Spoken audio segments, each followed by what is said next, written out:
Indian IT കമ്പനികളിൽ ജോലി ചെയ്യുന്ന സ്ത്രീകളെ ISIS സംഘടനയിലെ തീവ്രവാദികൾ ലക്ഷ്യമിടാൻ തുടങ്ങിയിട്ടുണ്ട്. അവരുടെ ജീവന് ആപത്തൊന്നുമില്ലെങ്കിലും അവരെ വലയിൽ അകപ്പെടുത്തി അവരുടെ വരുമാനം ഭീഷണിപ്പെടുത്തി വാങ്ങുക, സംഘടനയിൽ ചേർക്കാൻ ആവശ്യമായ ജോലികൾ ചെയ്യുക.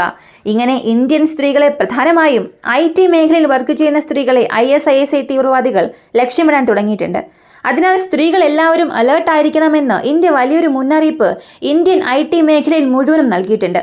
കൂടാതെ UK ഒരേയൊരു മിസൈൽ റഷ്യയിലെ ടെറിട്ടറിക്കുള്ളിൽ വന്ന് വീണാൽ നാറ്റോയുടെ നാടുകളിൽ ഞങ്ങൾ എപ്പോൾ വേണമെങ്കിലും ആക്രമണം നടത്താൻ തയ്യാറാണ് എന്ന് ഒരു വലിയ ഭീഷണി റഷ്യ നൽകിയിട്ടുണ്ട്. ഇതിലും വളരെ പ്രധാനമായോ നെതന്യാഹു അയാളുടെ ഗവൺമെന്റ് റഫായേൽ ചാനൽ ഓപ്പറേഷൻ സ്റ്റോപ്പ് ചെയ്യണമെന്നൊരു അറിയിപ്പ് കൊടുത്തത് മാത്രമല്ല, ജർമ്മനി വളരെ പ്രധാനപ്പെട്ട ഒരു കാര്യം ഇസ്രായേലിനെതിരെ സംസാരിച്ചു. ICC അറസ്റ്റ് വാറന്റ് കൊടുത്താൽ അതിനുശേഷം അയാൾ ഞങ്ങളുടെ നാട്ടിൽ വരികയാണെങ്കിൽ ഞങ്ങൾ അയാളെ അറസ്റ്റ് ചെയ്യുമെന്ന് മുഴുവനായും ഇസ്രായേലിനെതിരെ തിരിഞ്ഞിരിക്കുന്നു. വീണ്ടും ഒരുപാട് കാര്യങ്ങളുണ്ട്, അവയെല്ലാം ഈ വീഡിയോയിലൂടെ വ്യക്തമായി കാണാം. ആദ്യത്തെ കാര്യം, ഇവിടെ നമ്മൾ റഷ്യ-ഉക്രൈൻ യുദ്ധത്തെ സംബന്ധിക്കുന്ന ഒരുപാട് കാര്യങ്ങൾ കാണാൻ പോകുന്നു. കാരണം ഉക്രൈൻ-റഷ്യ യുദ്ധത്തെക്കുറിച്ച് ഇതുവരെ ഇല്ലാത്ത ഒരുപാട് അപ്ഡേറ്റ്സ് ആണ് കഴിഞ്ഞ 24 മണിക്കൂറിനുള്ളിൽ വന്നിട്ടുള്ളത്. ആദ്യത്തെ കാര്യം, റഷ്യ ഒരു വലിയ അറിയിപ്പ് കൊടുത്തതായി റോയിട്ടേഴ്സിൽ നിന്നും ഒരു വാർത്ത വന്നു. ഈ യുദ്ധം അവസാനിപ്പിക്കാൻ ഞങ്ങൾ തയ്യാറാണ്, ഒരു സമാധാന ചർച്ചയ്ക്ക് ഞങ്ങൾ എപ്പോഴും തയ്യാറാണ് എന്ന് റഷ്യ അറിയിപ്പ് കൊടുത്തു. എന്നാൽ ഇവിടെ അമേരിക്ക മറ്റൊരു കാര്യം പറഞ്ഞത്, അതായത് റഷ്യയിൽ നിന്നും ഇങ്ങനൊരു ന്യൂസ് റോയിട്ടേഴ്സിൽ വന്ന അടുത്ത ചില മണിക്കൂറിൽ അമേരിക്ക പറഞ്ഞത്, റഷ്യ യുദ്ധം അവസാനിപ്പിക്കാൻ തയ്യാറാകില്ല, ഉക്രൈനെ എങ്ങനെയെങ്കിലും തിരിച്ചടിക്കണം എന്നാണ് അവർ ചിന്തിച്ചുകൊണ്ടിരിക്കുന്നത്. അതിനാൽ ഒരിക്കലും ഉക്രൈൻ റഷ്യയുമായുള്ള ഒരു സമാധാന ചർച്ചയ്ക്ക് പോകരുത് എന്ന് റഷ്യയുടെ ആ ഒരു ശ്രമത്തിന് അവർ മുഴുവനായും ഒരു ഫുൾ സ്റ്റോപ്പാണ് വെച്ചത്. ഇപ്പൊ പ്രശ്നം തന്നെ റഷ്യയ്ക്കും ഉക്രൈനും ഇടയിലാണ്. എന്നാൽ ഇവിടെ ഈ ഒരു സമാധാന ചർച്ചയ്ക്ക് ഇറങ്ങി വരുന്ന റഷ്യയെ പോലും അവർ കാര്യമാക്കി എടുക്കാതെ യുദ്ധം അവസാനിപ്പിക്കാൻ ഞങ്ങൾ തയ്യാറല്ല, സമാധാന ചർച്ചയ്ക്ക് ഞങ്ങൾ സമ്മതമല്ല എന്നാണ് അമേരിക്കയുടെ ഭാഗത്തു നിന്ന് വരുന്ന മറുപടി. അമേരിക്ക അല്ലെങ്കിൽ അവരുടെ സൗഹൃദ നാടുകൾ ചേർന്ന് ഈ യുദ്ധത്തെ അവസാനിപ്പിക്കാൻ ഞങ്ങൾ തയ്യാറാണ് എന്ന് ഒരു ഫുൾ സ്റ്റോപ്പ് വയ്ക്കുന്നതിന് പകരം ഒരു കോമയിട്ട് വീണ്ടും അത് കണ്ടിന്യൂ ചെയ്യുകയാണ് ചെയ്യുന്നത്. ഇത് പാശ്ചാത്യ രാജ്യങ്ങൾക്ക് ഒരുപക്ഷെ നന്നായിരിക്കും, കാരണം അവരുടെ ആയുധ വ്യാപാരം മുന്നേറിക്കൊണ്ടിരിക്കും. ലോകയുദ്ധത്തിൽ എങ്ങനെയാണോ അമേരിക്കയുടെ ആയുധ വ്യാപാരം വളർന്നത്, അതുപോലെ ഈ 2024 അമേരിക്കയുടെ ആയുധങ്ങൾ ഈസ്റ്റേൺ സൈഡിൽ വലിയ രീതിയിൽ വിൽക്കുന്നുണ്ട്. ഇതെല്ലാം കൂട്ടി നോക്കുമ്പോൾ ഇത് അമേരിക്കയുടെ ഒരു നല്ല കാര്യമാണ്. എന്നാൽ ഇതൊരിക്കലും ഉക്രൈന് നല്ല കാര്യമല്ല. അടുത്ത കാര്യം നോർത്ത് കൊറിയയിൽ നിന്ന് വന്നതാണ്. പെട്ടെന്ന് തന്നെ പുടിൻ നോർത്ത് കൊറിയയിലേക്ക് പോകുമെന്നും ആ രണ്ട് നാടുകളും ഒരു കാര്യം പറഞ്ഞിട്ടുണ്ട്. എന്നാൽ അതിനുള്ള ഡേറ്റ് ഇതുവരെയും ആയിട്ടില്ല. ഡേറ്റ് പെട്ടെന്ന് തന്നെ അറിയിക്കുമെന്നും പറഞ്ഞിട്ടുണ്ട്. നേരത്തെ തന്നെ കിം ജോങ് ഉൻ റഷ്യയിലേക്ക് വന്നതിന് ശേഷം റഷ്യ വലിയ രീതിയിലുള്ള ഒഫൻസീവ് തുടങ്ങി.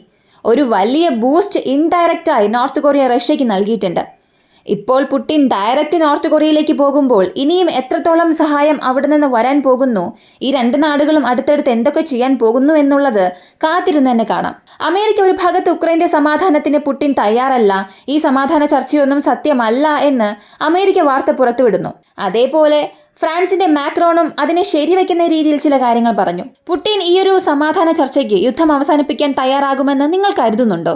അയാളും എങ്ങനെയെങ്കിലും ഉക്രൈനെ മുഴുവനായും പിടിച്ചടക്കണമെന്നല്ലേ ആഗ്രഹിക്കുന്നത്? സമാധാന ചർച്ചയ്ക്കൊന്നും അയാൾ ഒരിക്കലും തയ്യാറാകില്ല എന്ന് അമേരിക്ക പറഞ്ഞ നിലപാടിനെ ശരിവയ്ക്കുന്ന രീതിയിൽ ഫ്രാൻസും പറഞ്ഞു. അടുത്ത കാര്യം ISISനെ കുറിച്ചാണ്. ഇന്ത്യയുടെ ഗവൺമെന്റിൽ നിന്നും ഒരു അറിയിപ്പ് വന്നിട്ടുണ്ട്. IT മേഖലയിൽ ജോലി ചെയ്യുന്ന സ്ത്രീകൾ വളരെ സുരക്ഷിതരായിരിക്കണം.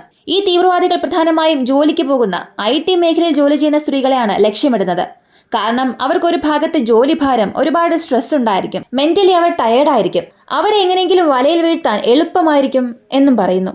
ISIS സംഘടന ഈ ഒരു പദ്ധതിയിലൂടെയാണ് ഇപ്പോൾ ഇറങ്ങുന്നത്. ഇങ്ങനെ ജോലി ചെയ്യുന്നവരോട് എങ്ങനെയെങ്കിലും സംസാരിച്ച് അവർക്കൊരു ആശ്വാസം നൽകുകയും അവരുടെ പക്കൽ നിന്നും പണം എടുക്കുകയും മാത്രമല്ല അവരെ ബ്രെയിൻ വാഷ് ചെയ്ത് തങ്ങളുടെ സംഘടനയിൽ ചേർക്കാനുള്ള തയ്യാറെടുപ്പിലുമാണവർ. ഇതിനെക്കുറിച്ചെല്ലാം അതാത് കമ്പനികൾ അലേർട്ടായിരിക്കണം.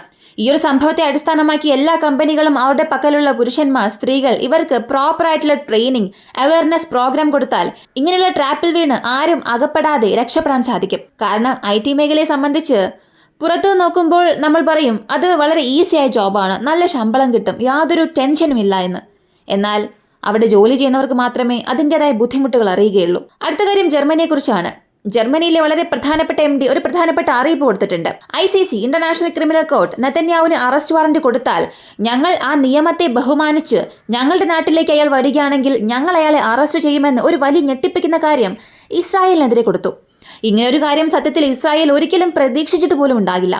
എന്നാൽ അങ്ങനെ ഒരു കാര്യമാണ് ഇസ്രായേലിനെതിരെ ജർമ്മനി പറഞ്ഞത്. ഇതിന് ഇസ്രായേൽ കൊടുത്ത മറുപടി ഇതൊരു വലിയ ജനാധിപത്യ കൊലപാതകമാണ് എന്ന്. ICCയുടെ നിലപാടിനെ ഞങ്ങൾ ഒരിക്കലും സമ്മതിക്കില്ല എന്ന് ഞങ്ങൾ നേരത്തെ തന്നെ പറഞ്ഞിരുന്നു. അങ്ങനെയുള്ളപ്പോൾ ഞങ്ങൾക്കെതിരെ സംസാരിക്കണം എന്നതിനു വേണ്ടി മാത്രമാണ് ജർമ്മനി ഇങ്ങനെ പറഞ്ഞത്. രണ്ടാം ലോക മഹായുദ്ധ സമയം മുതൽ യഹൂദർക്കെതിരെയുള്ള ഒരു മനോഭാവത്തോടു കൂടിയാണ് ജർമ്മനി മുന്നോട്ട് പോകുന്നത്.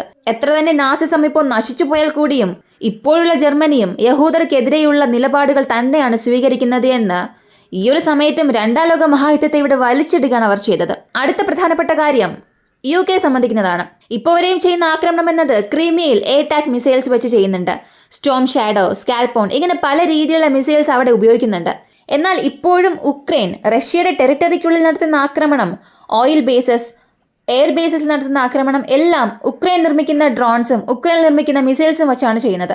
ഒരു പക്ഷേ ഇതിൽ എന്തെങ്കിലും മാറ്റമുണ്ടായി അമേരിക്കൻ മെയ്ഡ് വെപ്പൺസ് അല്ലെങ്കിൽ അമേരിക്കൻ മെയ്ഡ്സ് ഡ്രോൺസ് ഞങ്ങൾക്കെതിരെ ഉപയോഗിക്കുകയാണെങ്കിൽ ആ ഒരു നാട്ടിൽ ഞങ്ങളുടെ വലിയൊരു അറ്റാക്ക് തന്നെ ഉണ്ടാകുമെന്ന് റഷ്യ വീണ്ടും ഒരു ഭീഷണി കൊടുത്തു.